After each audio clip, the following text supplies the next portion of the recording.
Bismillah, alhamdulillah.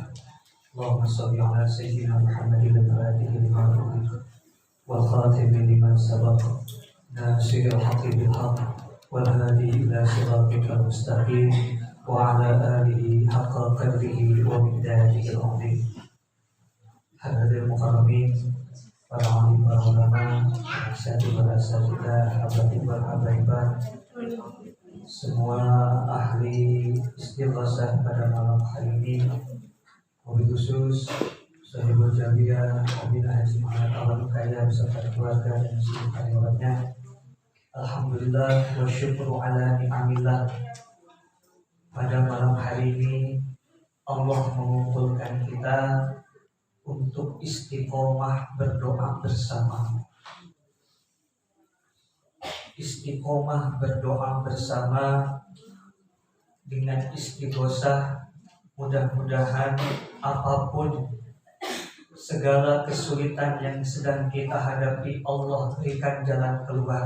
Amin. Dan Allah mencukupkan segala kebutuhan kita di dunia, apalagi nanti di akhirat. Amin. Dan mudah-mudahan kita termasuk orang-orang yang mendapatkan husnul khatimah. Amin. Menghitung hari, mungkin tinggal 10 hari lagi kita kedatangan tamu agung, yaitu bulan suci Ramadan. Oleh karena itu, siapkan ruh kita, ruh hati kita, niat yang betul-betul niat untuk beribadah pada bulan Ramadan. Niat dalam hati, gembira di dalam hati bahwa akan kedatangan bulan yang mulia, yaitu bulan suci Ramadan. Niat yang tulus, karena segalanya pun innamal a'malu binniyat. Karena segala amal tergantung dengan niatnya. Memasuki bulan Ramadan, roh kita sucikan dari segala penyakit-penyakit yang biasa mengotori hati kita. Setelah kemarin kita di bulan Rajab menanam segala kebaikan, di bulan Sya'ban kita menyiram, memupuk kebaikan-kebaikan tersebut. Mudah-mudahan di bulan Ramadan nanti kita panen kebaikan-kebaikan. Allahumma amin. Yang kedua, siapkan badan. Fisik, jasmani kita harus sehat. Pola hidup yang sehat. Siapkan, niatkan fisik yang sehat, supaya ketika nanti bulan Ramadan kita diberikan kesehatan selama 1 bulan full. Kita bisa beribadah 1 bulan full dalam keadaan yang sehat walafiat. Biasakan dari sekarang puasa. Apalagi yang punya hutang di bulan-bulan di Ramadan sebelumnya, mudah-mudahan sebelum Ramadan yang akan datang ini sudah dibayar, sudah diqadha puasanya. Atau yang puasa sunat, ya hitung-hitung belajar. Sebelum memasuki bulan Ramadan sudah puasa sunat dulu, sudah terbiasa dulu, lapar siang-siang. Yang ketiga, siapkan juga oleh kita harta. Kita niatkan harta yang kita siapkan untuk memasuki Ramadan. Mudah-mudahan dengan harta ini kita bisa buka puasa, kita bisa sahur, dan kita bisa bersedekah, kita bisa zakat fitrah di bulan Ramadan nanti. Dan menjadikan harta kita berkah. Allahumma amin. Siapkan harta.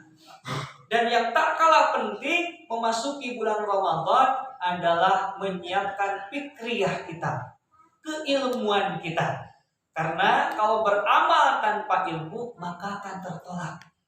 Oleh karena itu, maka Ramadan yang akan datang, mari isi dengan ilmu yang pernah kita pelajari. Baca Quran dari sekarang, zikir yang banyak dari sekarang. Biasakan bangun sepertiga malam supaya nanti pas sahur tidak kesiangan. Dari sekarang tahajud biasakan. Dari sekarang biasakan sholat hajat, sholat istikharah, sholat witir di sepertiga malam. Sholat duha dibiasakan dari sekarang. Baca Quran dibiasakan dari sekarang. Jangan nanti pas awal Ramadan baru baca Quran. Awal Ramadan baru bangun sepertiga malam. Pasti berat. Pasti berat. Awal Ramadan baca Quran. Dapat 1 juz. Dapat 2 juz. Sampai sudah jam 11 malam. Masih semangat. Dapat 7 juz. Tapi karena baru pertama kali baca Quran sampai 7 juz, 70 lembar berarti. Akhirnya besoknya serak. Suaranya serak. Sampai tanggal 20 Ramadan masih serak, belum baca Quran lagi. Sampai tanggal 30 Ramadan gak baca lagi. Nah ini. Jadi biasakan dari sekarang, sudah nabung, sudah membiasakan apa-apa yang akan nanti kita panen di bulan Ramadan, dari bulan Sya'ban. Insya Allah, mudah-mudahan Allah menjadikan orang-orang yang istiqomah. Allahumma amin ya Allah ya Rabbal alamin. A'udzubillahi minasyaitonir rajim. Bismillahirrahmanirrahim.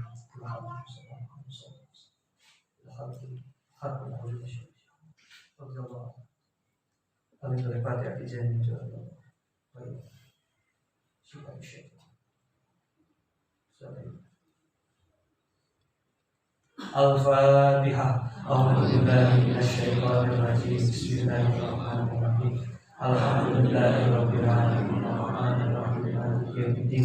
Iyyaka na'budu wa iyyaka nasta'in. Ihdinas siratal mustaqim. Shiratal ladzina an'amta 'alaihim ghairil maghdubi 'alaihim waladdallin. Bismillahirrahmanirrahim. Faslun tasdidatu aqalus salat 'alan nabiyyi. Aqilis salati 'alan nabiyyi. Tasdidah aqilis salati 'alan nabiyyi. Ini pasal yang akan menjelaskan tentang tasdid pada bacaan sholawat kepada Nabi Muhammad Sallallahu Alaihi Wasallam. Setelah membaca tasyahud akhir, maka kita diwajibkan membaca sholawat.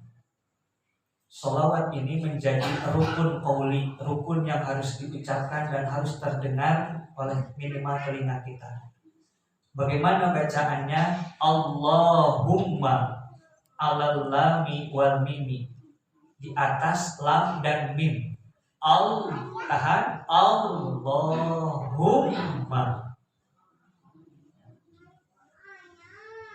Muhammad alal mimi.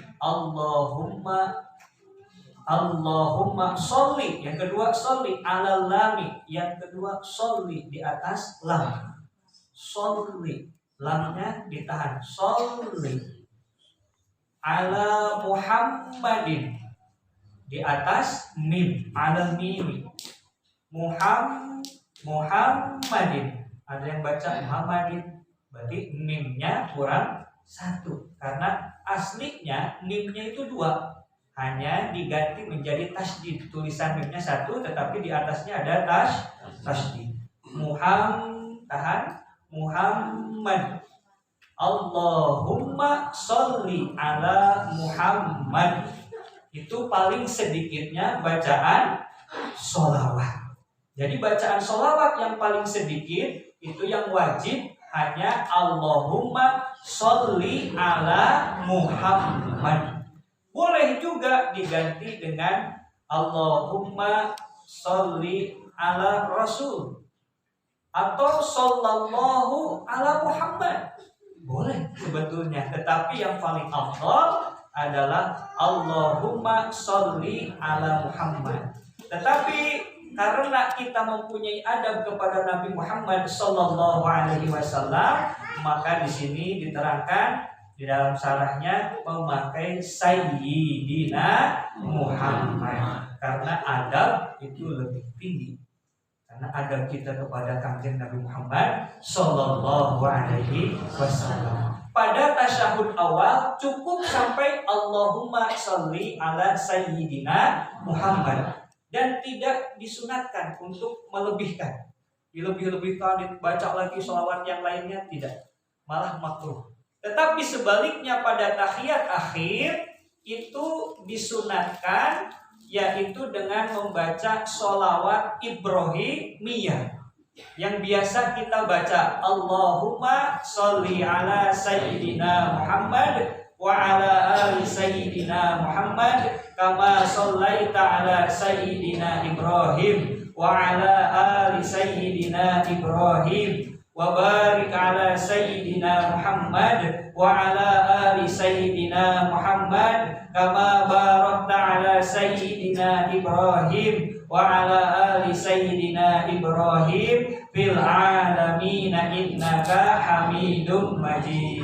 Itu yang paling afdol sunnah. Bagaimana kalau diganti sholawat yang lain? Boleh sebetulnya, hanya tidak mendapatkan pahala keutamaan. Karena yang paling utama adalah membaca sholawat Ibrahimiyah. Dan setelah itu kita juga disunatkan untuk membaca doa.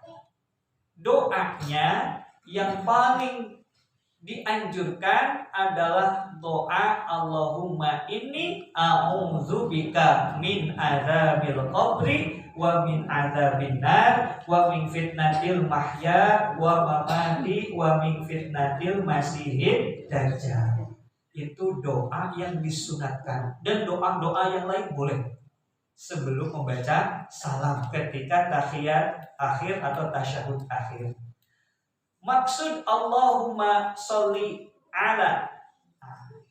ala sayyidina Muhammad wa ala ali sayyidina Muhammad. Di sini dijelaskan bahwa ini maknanya yaitu ya Allah anjilir rahmat. Semoga Allah menurunkan rahmat al-makrunah bitaqdim, yang disertai dengan takdim mengagungkan kepada ala sayyidina Muhammad sallallahu alaihi wasallam.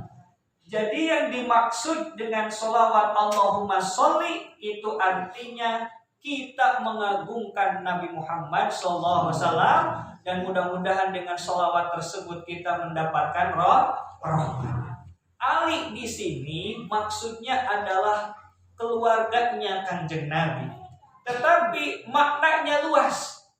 Ali di sini bukan hanya anak dan keturunannya secara nasab, tetapi setiap orang yang bertakwa, setiap orang yang beriman kepada Allah dan mengikuti ajarannya Kanjeng Nabi Muhammad sallallahu alaihi wasallam, itulah termasuk keluarganya Kanjeng Nabi Muhammad sallallahu alaihi wasallam. Mungkin kita termasuk orang-orang yang menjadi keluarga Nabi lewat ajarannya.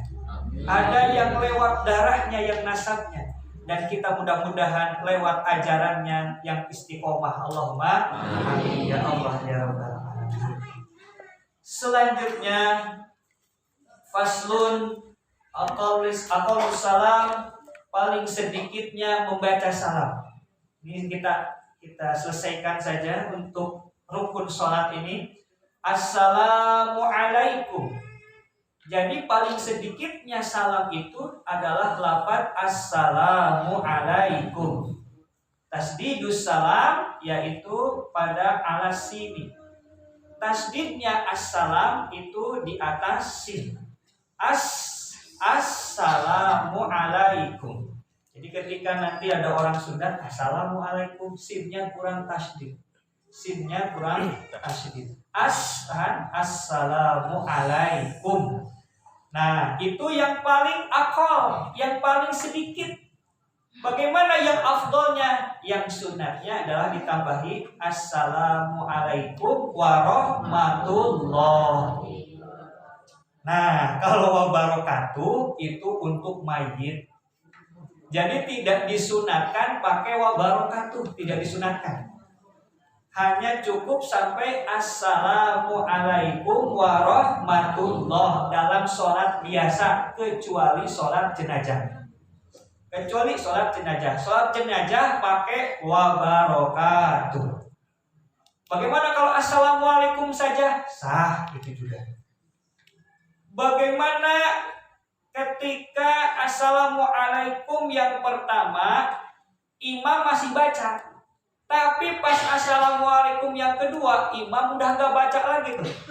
Bagaimana kita sebagai makmum? Sebagai makmum kita tetap disunatkan assalamualaikum yang kedua, yaitu yang ke kiri, walaupun imamnya tidak assalamualaikum yang ke kiri, karena rukun sholat hanya terbatas sampai salam yang pertama. Jadi ketika sudah salam yang pertama sempurna, maka kita sudah lepas dari imam. Kita walaupun imamnya tidak assalamualaikum ke kiri, kita disunatkan tetap assalamualaikum ke kiri, dan itu sunnah. Jadi ketika kita membaca salam assalamualaikum warahmatullah, itu yang gerak, yang nengok adalah kepalanya saja. Sampai-sampai pipi Rasul itu kelihatan putihnya ketika assalamualaikum, tapi dadanya tetap menghadap ke depan. Jangan sama dadanya ikut sama badannya, tapi hanya kepalanya saja yang gerak ke kanan, nengok ke kanan. Yang pertama itu masih rukun, tetapi ketika nengok ke kiri itu sudah sunnah. Sunnah. Dan setelah ini di sini diterangkan oleh Rasulullah SAW, miftahus shalah al-wudu wa tahrimuha at-takbir wa tahliluha at-taslim. Kunci dari sholat itu adalah wudu. Kunci sholat adalah wudu. Sholat kita ditentukan oleh wudu kita. Wa tahrimuha, dan mulai diharamkan itu ketika kita takbiratul ihram. Apa yang diharamkan? Ngobrol, makan, minum. Yang tadinya boleh menjadi haram. Ketika Allahu Akbar, sudah tuh. Yang tadinya halal jadi haram. Itu menjadi tanda bahwa kita sudah mulai sholat. Karena dengan sholat kita itu mendatangkan Allah. Allahnya datang, kok kitanya malah kemana-mana pikirannya.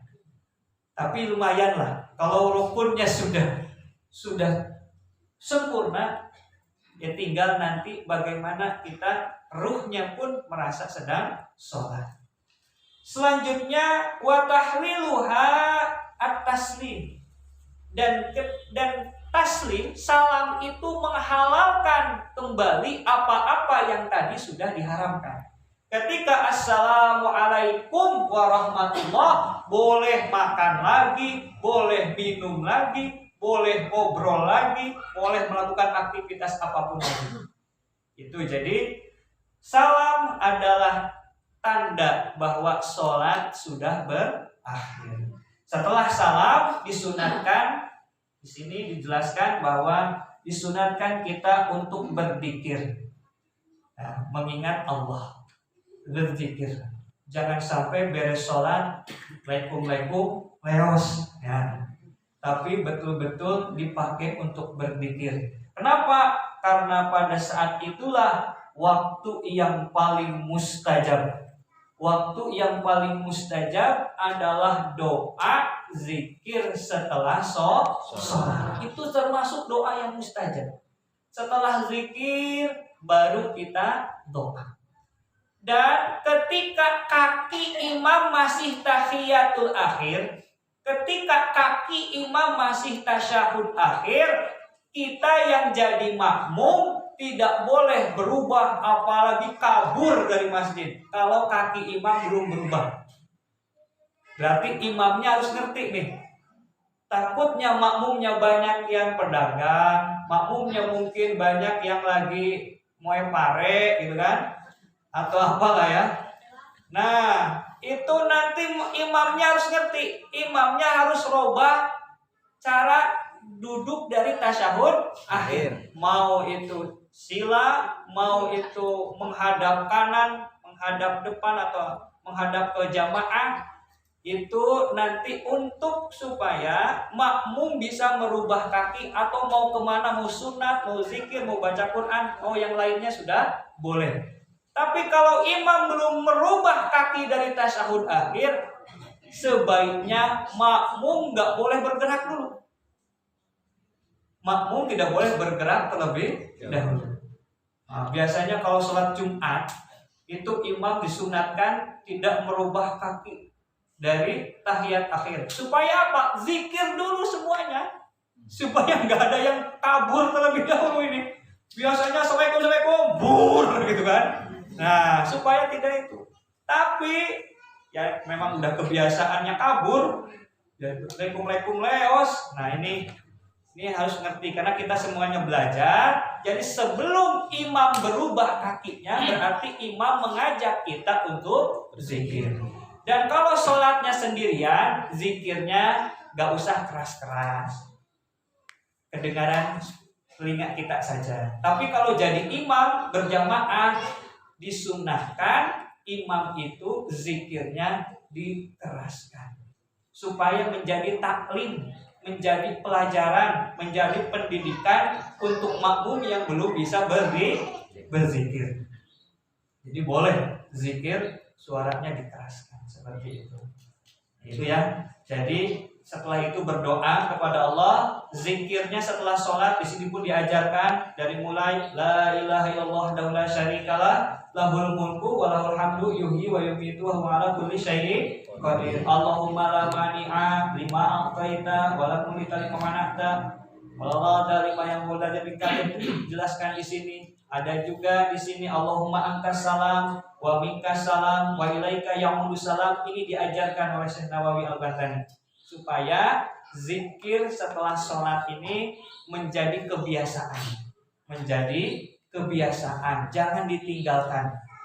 Sayang, pahalanya besar sekali karena afdal dan mustajab sekali. Langsung kita berdoa kepada Allah setelah sholat. Insya Allah mudah-mudahan ini menjadi paling tidak pengingat untuk kita semua dan mudah-mudahan menjadi motivasi untuk kita semua. Mudah-mudahan sholat kita yang selama ini setiap 5 waktu sehari 5 kali ini mudah-mudahan semakin hari semakin baik kualitasnya dan mudah-mudahan diberikan istiqomah oleh Allah, segala amal kebaikan kita diterima oleh Allah Subhanahu wa taala. Allahumma amin ya Allah ya rabbal alamin. Wal afu minkum wallahumma bila wa tarik wallahu a'lam bissawab. Wassalamualaikum warahmatullahi wabarakatuh.